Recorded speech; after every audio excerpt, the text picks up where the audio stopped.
Hi hello welcome back. ഇന്ന് ഞാൻ നിങ്ങളോട് പറയാനായിട്ട് ആഗ്രഹിക്കുന്ന dream transform into thought making to action എന്നുള്ളതാണ്. ഇത് ആരുടെ കോഡാണെന്ന് നിങ്ങൾക്കറിയാമോ? സ്വപ്നങ്ങൾ കണ്ടുകൊണ്ടേയിരിക്കുക, വലിയ വലിയ സ്വപ്നങ്ങൾ കണ്ടുകൊണ്ടിരിക്കുക. ആ ഒരു സ്വപ്നങ്ങൾ നമ്മുടെ ചിന്തകളിലേക്ക് വരാനായിട്ട് ശ്രമിക്കുക. ആ ചിന്ത പിന്നീട് ഒരു ആക്ഷനിലേക്ക് എടുക്കാനൊക്കെയാണ് ശ്രമിക്കുക എന്നുള്ളത്. ഇത് വേറെ ആരുടെയുമല്ല, നമ്മുടെ അബ്ദുൽ കലാം പറഞ്ഞ ഒരു വാക്കുകളാണ്. അബ്ദുൽ കലാമിനെ അറിയാത്തതായിട്ട് ആരും തന്നെ കാണില്ല എന്ന് എനിക്കറിയാം. നമ്മൾ കൂടുതലായിട്ട് പഠിച്ചിട്ടുള്ളതാണ്, ഒത്തിരി പേര് പഠിച്ചിട്ടുള്ളതാണ്. എന്നാലും ഇന്ന് എനിക്ക് ആ ഒരു അബ്ദുൽ കലാമിനെ കുറിച്ച് പറയാനൊക്കെ ആയിട്ടാണ് ഞാൻ ആഗ്രഹിക്കുന്നത്. അബ്ദുൽ കലാം നമ്മുടെ ജനിച്ചു വളർന്നത് നമ്മുടെ സൗത്ത് ഇന്ത്യയിൽ തന്നെയാണ് അല്ലെ. സൗത്ത് ഇന്ത്യ എന്ന് പറഞ്ഞാൽ നമ്മുടെ കേരളത്തിന്റെ തൊട്ടടുത്തുള്ള തമിഴ്നാട്ടിൽ ജനിച്ചു വളർന്നതാണ്.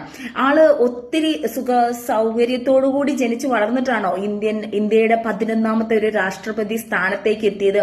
ഒരിക്കലല്ല.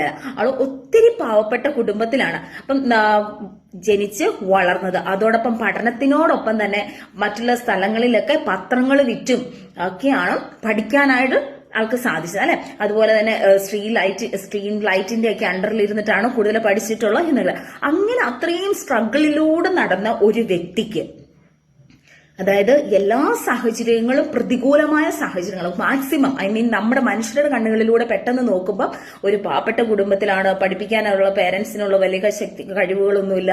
അങ്ങനെ ഒരു സാധാരണ കുടുംബത്തിൽ ഒത്തിരി സ്ട്രഗിൾ ചെയ്ത് ഫിനാൻഷ്യലി ഒത്തിരി സ്ട്രഗിൾ ഉള്ള ആളാണ് പിന്നീട് 11ാമത്തെ രാഷ്ട്രപതിയായിട്ട് മാറിയത്. ആ ഒരു രാഷ്ട്രപതിയായി മാറിയ അബ്ദുൽ കലാം നമ്മളെ ഓർമ്മപ്പെടുത്തുന്നതാണ് ഡ്രീം ഇറ്റ്. നിങ്ങൾ കൂടുതലായിട്ട് സ്വപ്നങ്ങൾ കാണുക, ആ സ്വപ്നങ്ങളെ യാഥാർത്ഥ്യമാക്കാനായിട്ട് നമ്മുടെ ചിന്തകളിലേക്ക് കൊണ്ടുവരിക, പിന്നെ ആ ചിന്തകളെ യാഥാർത്ഥ്യമാക്കാനായിട്ട് പ്രവർത്തനങ്ങൾ ആരംഭിക്കുക എന്ന്. അപ്പൊ നമ്മുടെ ജീവിതത്തിൽ നമ്മൾ ഒത്തിരിയേറെ സ്ട്രഗിളുകളിലൂടെയൊക്കെ കടന്നു പോകുന്നത്. ആ സ്ട്രഗിളുകളിൽ തന്നെ നിൽക്കാതെ അതിനൊരു കോമ ഇട്ട് കൊടുത്തുകൊണ്ട് കൂടുതലായിട്ട് പ്രവർത്തിക്കാനൊക്കെയായിട്ട് ശ്രമിക്കാം. അത് നിങ്ങൾ സ്വപ്നങ്ങൾ കാണുക, എന്താണോ എവിടെയാണോ എത്തിച്ചേർന്നത്. നിങ്ങളുടെ സാഹചര്യങ്ങൾ എത്രമാത്രം പ്രതികൂലമായിക്കോട്ടെ, ഡോണ്ട് വറി. ഏത് സാമ്പത്തിക ബുദ്ധിമുട്ടുള്ള നമ്മുടെ മുമ്പിൽ ഒന്നുമില്ലായിരിക്കും, ഒരു മല പോലെയുള്ള കാര്യങ്ങളായിരിക്കട്ടെ, എന്നിരുന്നാൽ പോലും നിങ്ങൾ സ്വപ്നങ്ങൾ കാണുക, പ്രാർത്ഥിക്കുക, ദൈവത്തോടെ എടുക്കുക. എല്ലാ ദിവസവും ഈശോയെ എനിക്കിത് നടത്തി തരുമെന്നതിന് ഓർത്ത് നന്ദി പറയുക. ഒരു കാര്യം നടന്നു എന്ന് വിചാരിച്ചുകൊണ്ട് തന്നെ നിങ്ങളുടെ ജീവിതത്തിൽ എന്താവാനാണോ നിങ്ങൾ ആഗ്രഹിക്കുന്നത് അത് നടന്നു എന്ന് വിശ്വസിച്ചുകൊണ്ട് തന്നെ നിങ്ങൾ പ്രാർത്ഥിച്ച് നന്ദി പറഞ്ഞുകൊണ്ട് പ്രാർത്ഥിച്ച് സ്വപ്നങ്ങൾ കണ്ടോളൂ. അത് നിങ്ങൾ ജീവിതത്തിൽ നടന്നിരിക്കും. അപ്പം എല്ലാവരും സ്വപ്നങ്ങൾ കാണൂ, എല്ലാവരും ഉയർച്ചയിൽ ഒത്തിരി സന്തോഷമുള്ള ജീവിതം നയിക്കാൻ സാധിക്കട്ടെ എന്ന് പ്രാർത്ഥിക്കുന്നു. വീണ്ടും വേറൊരു വീഡിയോ ആടുന്നതിന് വരെ bye, God bless you all.